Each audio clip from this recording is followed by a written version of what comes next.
How the Celsius affair plays into the U.S. crypto regulatory debate. The arrest of the bankrupt crypto lender's co-founder and ex-CEO Alex Mashinsky comes as lawmakers and regulators squabble over new rules for the sector. The dramatic arrest of Celsius founder Alex Mashinsky on Thursday adds extra fuel to an already fiery debate over how to treat crypto, and whether 100-year-old laws are sufficient to regulate the likes of Binance and Coinbase. The action by multiple federal regulators comes as the Securities and Exchange Commission's alleged authority over crypto comes under judicial pressure, and lawmakers and regulators fight over what new legislation, if any, is needed for the sector. Mashinsky, who was Celsius chief executive officer until September after it filed for bankruptcy 1 year ago today, has pleaded not guilty to charges including wire fraud and securities fraud, and to manipulating the price of Celsius token CL. His lawyers have told CoinDesk he vehemently denies the allegations. The news came on the same day that a New York court ruled partially in favor of Ripple, saying that the XRP token wasn't an investment contract when sold algorithmically on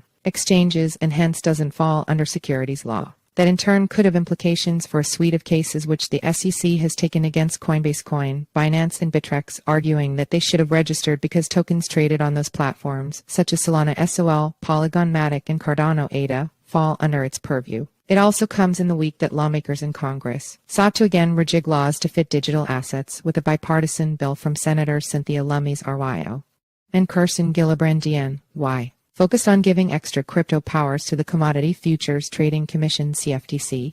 CEL, the XRP. Mashinsky has previously sought to distinguish its own case from that of Ripple, saying that CL was registered with the second. In reality, he appears to have sought an exemption from registration by arguing the token was only used by accredited, financially knowledgeable investors. That's not the only difference between the cases. Ripple is formally separate from XRP, but Mashinsky may not have been so careful about links to his own token. According to the SEC filing, Mashinsky wrote in an internal message that he wanted to be able to talk about CL just like public companies talk about their stock.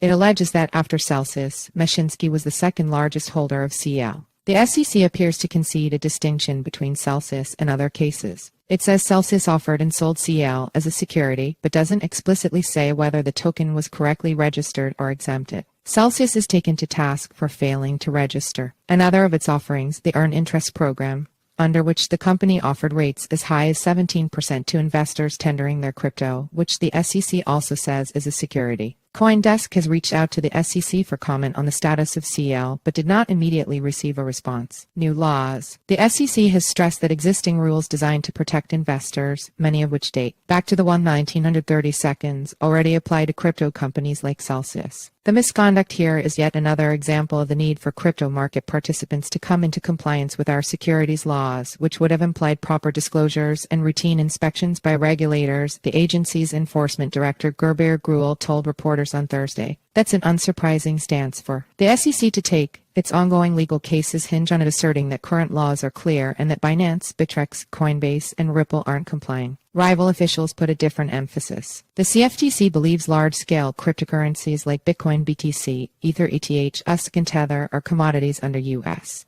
law, and has said both Mashinsky and Celsius should have been registered in connection with commodity pool operations. But CFTC officials are less satisfied with the legal status quo and say the Celsius affair just underlines the need for change. I am glad that the Commission CFTC has the ability to go after fraud after the fact, CFTC Commissioner Kristen N. Johnson said in a Thursday statement, but added that the lack of a clear regulatory framework for digital assets allowed this fraud to flourish. Customers and the public would be better served by a comprehensive regulatory regime that could prevent frauds like this one from developing in the first place, said Johnson, reiterating her call for a clear and robust regulatory regime for digital assets, in light of yet another example of its necessity.